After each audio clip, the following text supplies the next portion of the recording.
Haiyan Wu wiped the sweat from his forehead and looked at his scanner again. The numbers were wrong. They had to be wrong. In 15 years of working as a mechanic on mining stations across 3 different star systems, he had never seen energy readings like these. The Kepler 442 mining station was supposed to be a simple job: dig up valuable metals from the asteroid, ship them back to Earth, and collect his paycheck. Nothing fancy, nothing dangerous, just honest work in the cold darkness of space.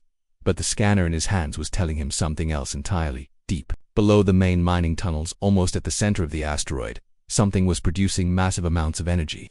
The readings showed power levels that could run the entire mining station for months, yet nobody had reported finding any power sources down there. Haiyan Wu checked his watch. His shift had ended an hour ago, but most of the other workers were either sleeping or drinking in the recreation area.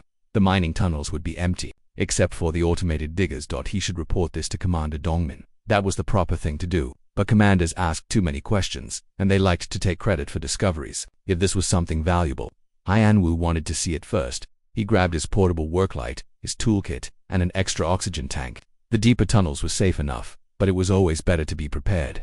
The asteroid had breathable air in most places, but you never knew when you might hit a pocket of toxic gas or find a section where the air recyclers had failed. The main elevator took him down to level 7, the deepest level that was officially mapped, but according to his scanner, the energy source was at least 3 levels below that. He would have to take the maintenance tunnels. The maintenance passages were narrow and poorly lit. They had been carved by the automated mining machines before the human workers arrived. The walls were rough and uneven, and the air smelled of metal dust and machine oil.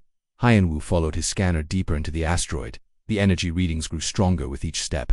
Whatever was down here, it was big. After 20 minutes of crawling through tight passages and climbing down maintenance ladders, he found himself in a section of tunnel he had never seen before. The walls here were different. Instead of the rough-cut stone of the mining tunnels, these walls were smooth and dark. They looked almost polished. His worklight reflected off the smooth surfaces, creating strange shadows that seemed to move on their own. The air here was different too. It felt thicker, and there was a low humming sound that seemed to come from the walls themselves. The scanner was going crazy now. The energy readings were off the charts. Whatever was producing this power had to be just ahead. The tunnel opened into a large chamber. Haiyan Wu stepped inside and nearly dropped his light in surprise. The chamber was huge, much larger than any space that should exist inside the asteroid. The walls curved up into darkness above his head, and strange symbols were carved into the smooth stone surfaces. The symbols glowed with a soft blue light that pulsed like a heartbeat. But it was what stood in the center of the chamber that made Haiyan Wu stop breathing. A prison. There was no other word for it. A cage made of what looked like crystal and light, containing something that should not exist. Inside the prison was a creature that looked like it had stepped out of an ancient Earth legend. It was huge, easily 3 times the size of a man, with a long neck and powerful limbs. Its body was covered in scales that shimmered with blue and green colors even in the dim light. Wing membranes were folded against its sides, and its head was noble and intelligent, with large eyes that seemed to hold an ancient sadness. A dragon. An alien dragon. Haiyan Wu moved closer, his mind struggling to process what he was seeing. The creature was real, it was alive, and it was trapped. The prison was a work of art as much as it was a cage. The crystal walls were perfectly clear, and energy flowed through them in patterns that hurt to look at directly. The dragon sat in the center of the small space, barely able to move. Its great head was bowed, and its breathing was slow and labored. As Haiyan Wu approached, the dragon lifted its head and looked at him. Their eyes met, and Haiyan Wu felt something he had never experienced before. It was like having someone speak directly into his mind, but without words. Images flashed through his thoughts. Vast cities made of crystal and light. Creatures like this one soaring through alien skies. War, destruction, capture, and then overwhelming everything else, a desperate aching thirst. The dragon was dying of thirst. Haiyan Wu could see it now, in the creature's sunken eyes and the way its scales had lost their luster. This magnificent being had been trapped here for who knew how long. Slowly dying from lack of water, he reached out toward the crystal wall of the prison. The moment his hand touched the surface, pain shot through his arm like electricity. He jerked back, shaking his hand. The prison was protected by some kind of energy field. The dragon watched him with what might have been hope in its ancient eyes. It lifted one clawed hand and pressed it against the crystal wall from the inside. The gesture was unmistakably one of greeting, or perhaps pleading. Haiyan Wu pulled out his scanner and began examining the prison. The energy readings were incredible. This technology was far beyond anything humans had developed. The power source seemed to be the prison itself, drawing energy from somewhere deep in the asteroid and using it to maintain the cage. But why was this here? Who had built it? And who had put this creature inside? As he worked, taking readings and making notes, Haiyan Wu became aware that the dragon was watching his every move. There was intelligence in those eyes, a deep understanding that this was perhaps the first visitor the creature had seen in a very long time. The dragon pressed both hands against the crystal wall and made a sound that was part roar and part whimper. The meaning was clear even without words. "Help me." Hyanwu looked at his watch. He had been down here for over an hour. Soon people would start looking for him, but he could not leave. Not yet. This discovery would change everything. But first he needed to understand what he had found. He began a more detailed scan of the prison, looking for any weakness in its design. Somewhere in this alien technology, there had to be a way to help the creature inside. The dragon watched and waited, hope flickering in its eyes like a small flame in the darkness. Hyanwu returned to the chamber the next day with more equipment. He had barely slept, his mind racing with questions about what he had discovered. During his regular shift he had been distracted and clumsy, dropping tools and missing obvious repairs. His supervisor had asked if he was feeling sick. He was not sick. He was excited and terrified at the same time. This time he brought the portable universal translator from the maintenance bay. The device was old and basic, designed to help human workers communicate with the few alien species that worked on mining stations. He had no idea if it would work with the dragon, but he had to try. The creature was exactly where he had left it, sitting motionless in its crystal prison. But when Hyanwu entered the chamber, the dragon immediately lifted its head and fixed those ancient eyes on him. There was recognition there, and something that might have been relief. Hyanwu set up the translator and activated it. The device hummed quietly as it scanned for communication patterns. For several minutes, nothing happened. Then the dragon made a low sound, almost like singing, and the translator began to flash. Words appeared on the small screen, broken and incomplete, but understandable. "You returned, thought, dream only." Hyanwu felt his heart skip. The creature could communicate. He spoke slowly and clearly, hoping the translator would work both ways. "I came back. I want to help you." The dragon's eyes widened. It pressed both hands against the crystal wall and spoke again, the sounds flowing like music. The translator worked hard to convert the alien language. "Help dangerous for you. They will punish if they know." "Who will punish me? Who put you here?" The dragon was quiet for a long moment. When it spoke again, the sadness in its voice came through even the mechanical translation. "Dominion fleet. Punishment for defending home. Been here so long, so very long." Hyanwu sat down on the chamber floor, his legs suddenly weak. The Dominion fleet was known throughout human space. They were powerful, ruthless, and they claimed to represent galactic law and order. But everyone knew they were really interested in expanding their territory and gathering resources. "How long have you been here?" 97 cycles. "Your years, perhaps. Time difficult to measure here." "Nearly a century." This creature had been trapped in this tiny space for almost 100 years. Hyanwu felt sick thinking about it. "What did you do? What crime did they say you committed?" The dragon made a sound that the translator interpreted as bitter laughter. "Crime was stopping them. They came to Homeworld, wanted to strip mine entire planet, would kill all life. I led resistance, destroyed their machines, made them leave. That sounds like defending your home, not a crime. To Dominion, same thing they say. I am war criminal, terrorist. Truth does not matter to them." The dragon slumped against the wall of its prison. Even through the crystal barrier, Hyanwu could see how thin and weak the creature had become. "You need water," he said. It was not a question. The dragon's desperate thirst was obvious. Need special water from home. But any water, better than none. The dragon's voice became barely a whisper. "So thirsty, always thirsty. Prison keeps me alive but gives nothing. Torture that never ends." Hyanwu stood up and walked closer to the prison. He pulled out a water bottle from his kit and held it up. The dragon's eyes locked onto it with desperate hunger. "I will find a way to get this to you, I promise." The dragon stared at the water bottle as if it was the most precious thing in the universe. When it spoke, its voice was thick with emotion. "Why, you do not know me. I am nothing to your people." Hyanwu thought about the question. Why was he doing this? He had a good job, a quiet life. Getting involved with Dominion prisoners could ruin everything for him. But looking at this magnificent creature wasting away from thirst, he knew he could not walk away. Because it is right. Because no one should suffer like this. The chamber suddenly filled with the sound of footsteps. Hyanwu spun around to see Ji-Hai, the station's chief engineer, standing in the entrance. Her mouth was open in shock as she stared at the imprisoned dragon. "Hyanwu, what is this place? I followed your energy readings from yesterday and..." She stopped talking and just stared. The dragon watched the new human with cautious eyes. Hyanwu quickly moved to stand between Ji-Hai and the prison. "Ji-Hai, I can explain. That is an alien, a prisoner." Her voice was barely a whisper. "What is it doing here?" Hyanwu quickly told her everything he had learned. As he spoke, Ji-Hai's expression changed from shock to horror to anger. 100 years. They have kept it here for 100 years without water. The dragon spoke, and the translator converted its words. "New human also shows kindness. Unusual among galaxy species." Ji-Hai approached the prison slowly. She was a practical woman, an engineer who solved problems for a living.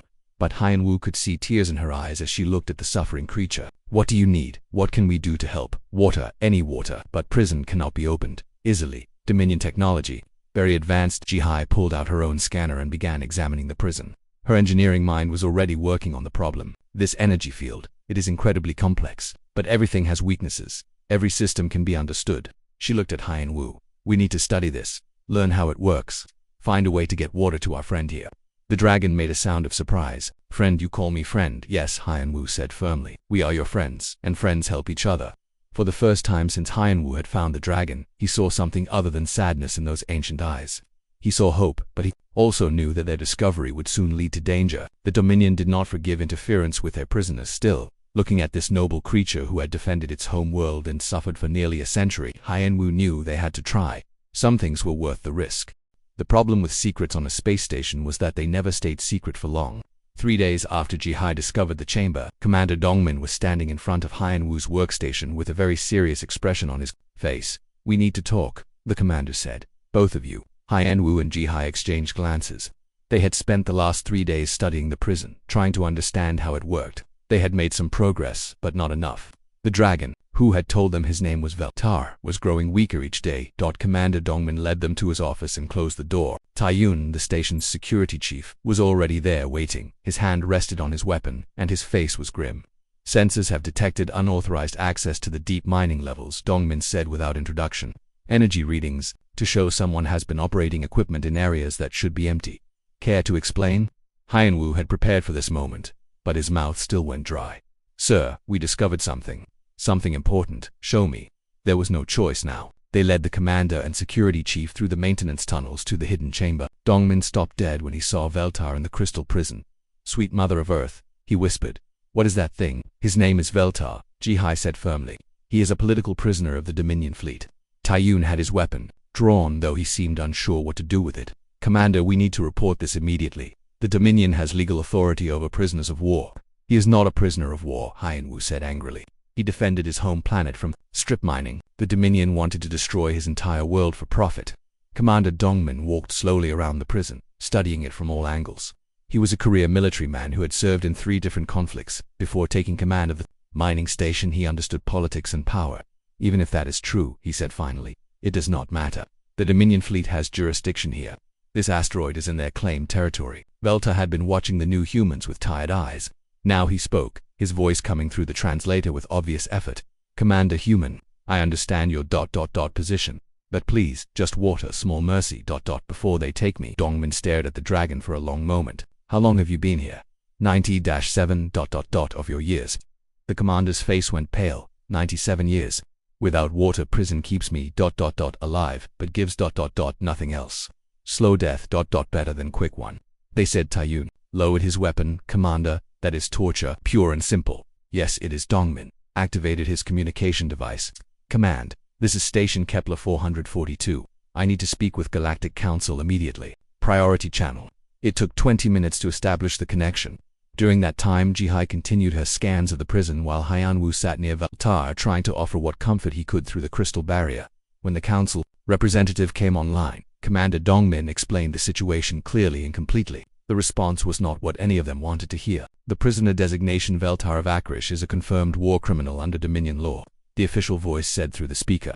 He was convicted of terrorism, destruction of corporate property, and interference with lawful mining operations. The Galactic Council recognizes Dominion authority in this matter.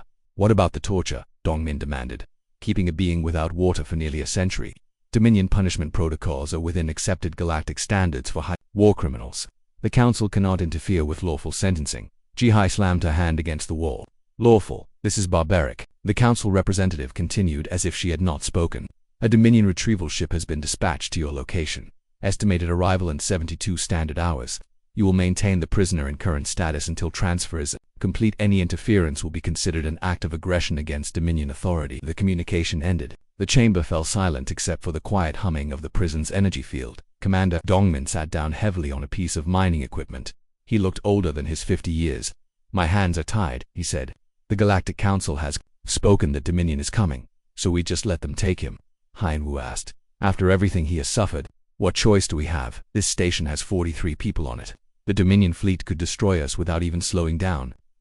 He spoke again, his voice barely audible. Please, do not risk yourselves for me have lived too long already.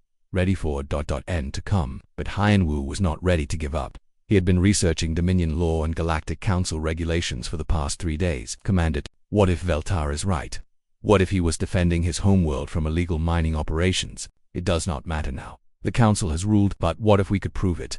The Dominion claims his people attacked without provocation. But what if that is a lie?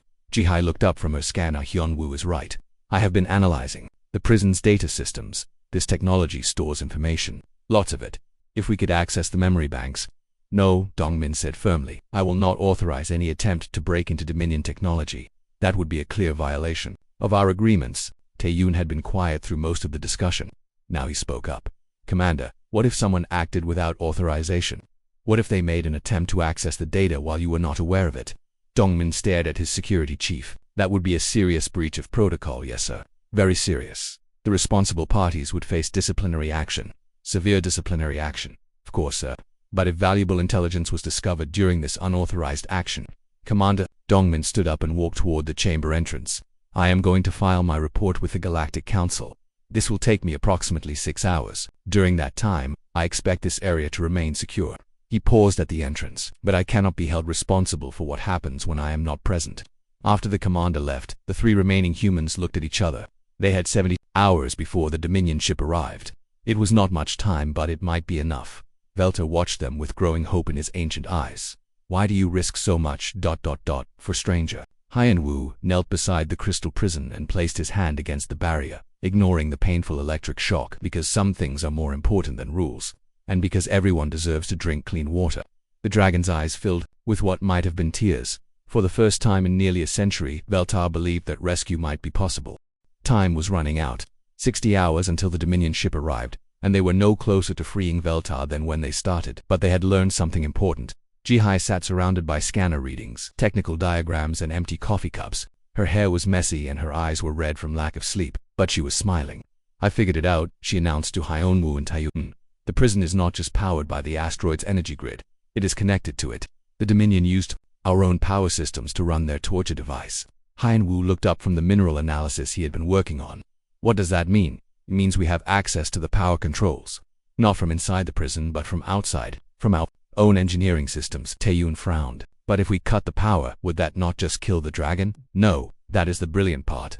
The prison is designed to keep the prisoner alive even during power failures. It has backup systems, emergency protocols, but during a controlled power disruption, there is a window, maybe 30 seconds when the containment field weakens enough to allow small objects through. Hyenwu felt his heart race. Small objects like a water container. Exactly, they had been working on the water. Problem 2. Veltar had explained that his people needed water with specific mineral content to survive. Their bodies processed certain metals and crystals that were common on their homeworld but rare elsewhere. Hyunwoo had used the station's mineral processing equipment to analyze soil samples from different planets in the database by combining trace elements from 6 different worlds.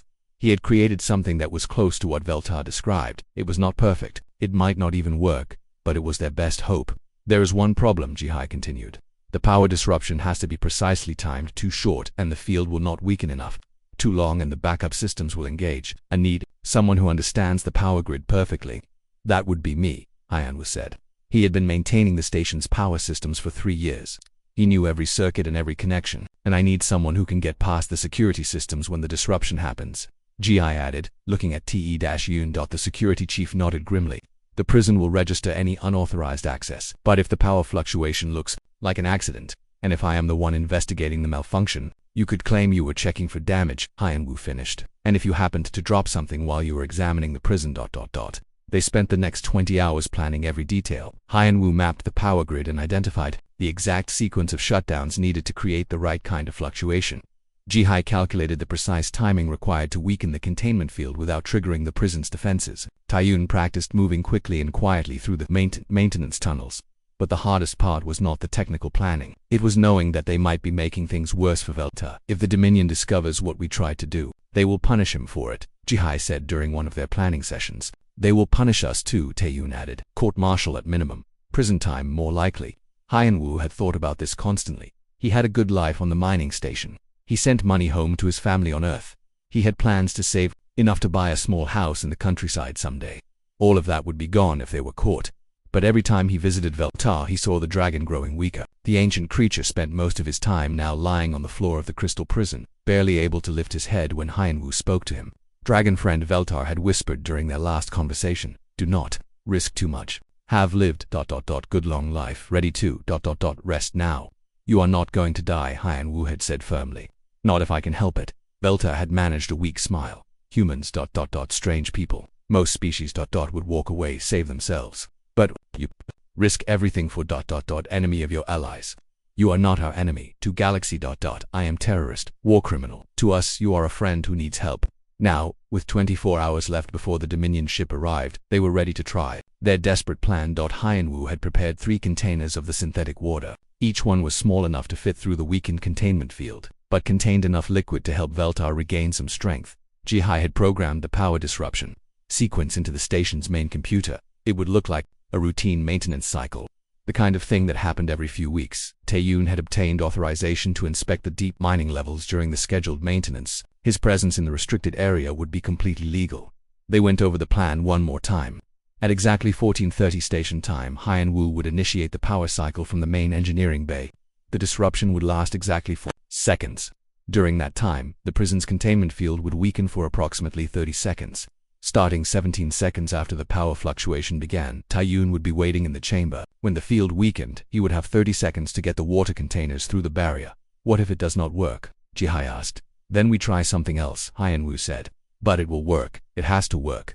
He checked his watch. 14:25. 5 minutes to go. Hyenwu made his way to the engineering bay while Jihai monitored the prison's energy readings from her scanner. Taeyun was already in position in the hidden chamber, the water containers ready in his hands. Veltar lay motionless in his crystal cage, barely breathing, but his eyes were open, watching Taeyun with faint hope. "Ready," Hyenwu's voice, that came through their communication devices.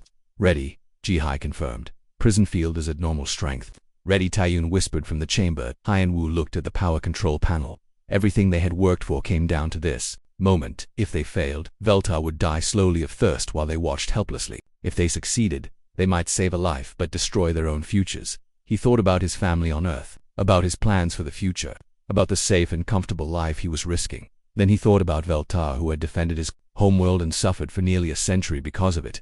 The choice was easy. Initiating power cycle in 3.2.1. Now, Hyenwu pressed the control sequence. Throughout the station, lights flickered as power flowed through carefully planned circuits. In the hidden chamber, the crystal prison hummed with changing energy. And for 30 precious seconds, hope became reality. The power fluctuation worked perfectly. For 30 seconds, the crystal walls of Veltar's prison shimmered and became translucent. Taeyun moved quickly, pushing the first water container through the weakened barrier. Veltar's eyes went wide as the small bottle appeared inside his cage. His hands shook as he reached for it, as if he could not believe it was real. The dragon lifted the container to his lips and drank. The effect was immediate and dramatic. Color returned to his scales, his breathing became stronger, and he sat up straighter than he had in days. "More," Taeyun whispered urgently. He pushed the second container through just as the containment field began to strengthen again. Veltar drank the second bottle even faster than the first. When he finished, he looked at Taeyun with tears streaming down his great face. "Thank you," he said, his voice clear and strong for the first time since they had found him. "Thank you, human friend." But their celebration was short-lived. Alarms began blaring throughout the station. Emergency lights flashed in the corridors. Over the intercom system, Commander Dongmin's voice echoed with urgency. "All personnel to emergency stations. Dominion fleet ships approaching. Arrival time now estimated at 6 hours ahead of schedule." Hyenwu ran from the engineering bay to the chamber where the others waited. "They are early. The Dominion is coming now." Jihai was scanning the prison frantically. "The containment field is back to full strength, but there might be evidence of what we did. Energy residue, molecular traces." "Does not matter now," Taeyun said grimly. He looked at Veltar, who was standing tall in his prison for the first time since they had found him. "How do you feel, friend?"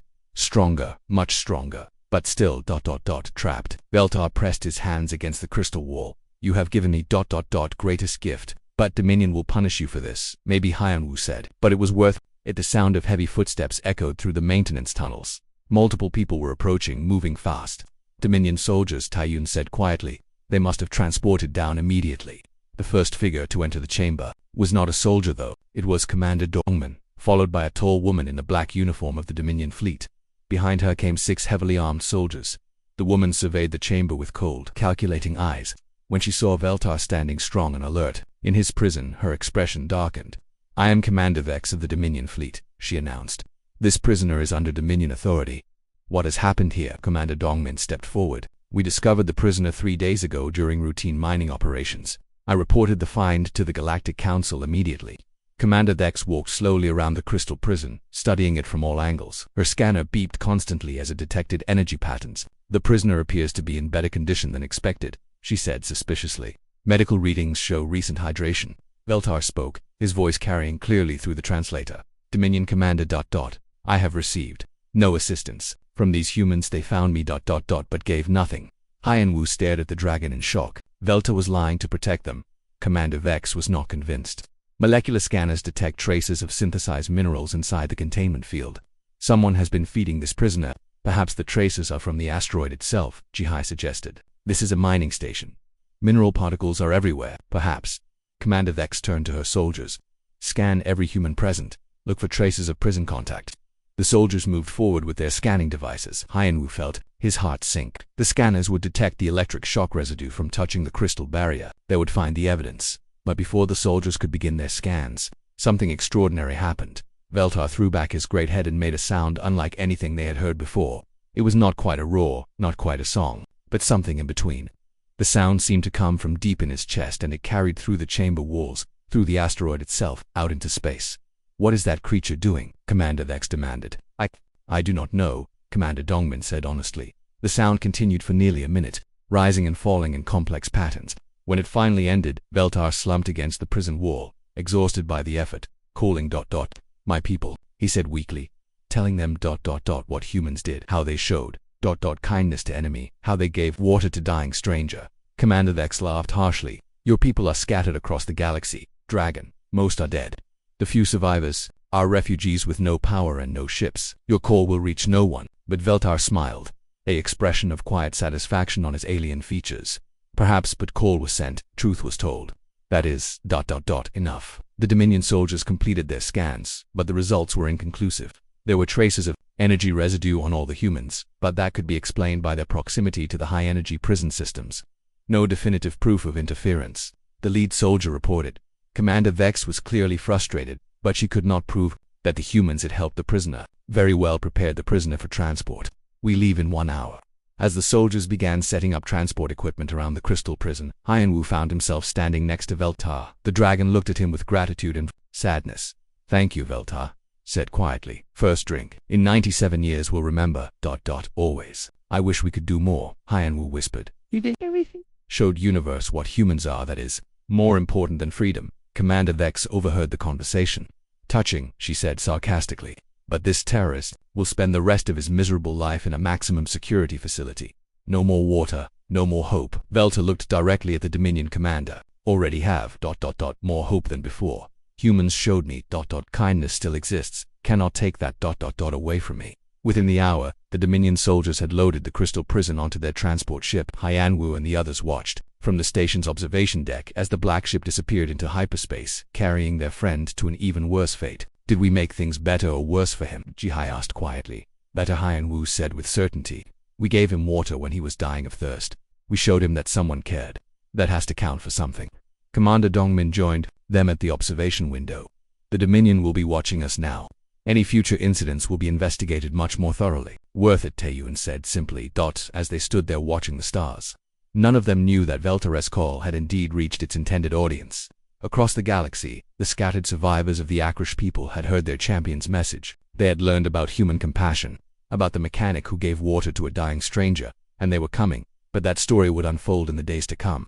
For now, Hyan Wu simply stood at the window and remembered the grateful look in an ancient dragon's eyes when he tasted clean water for the first time in nearly a century. Some acts of kindness echo across the stars. 3 months passed after the Dominion took Veltar away. Life on the mining station returned to its normal routine, but something had changed. The workers were quieter, more thoughtful. Word had spread about what happened in the deep chambers, and everyone knew that their mechanic had risked everything to give water to a suffering creature.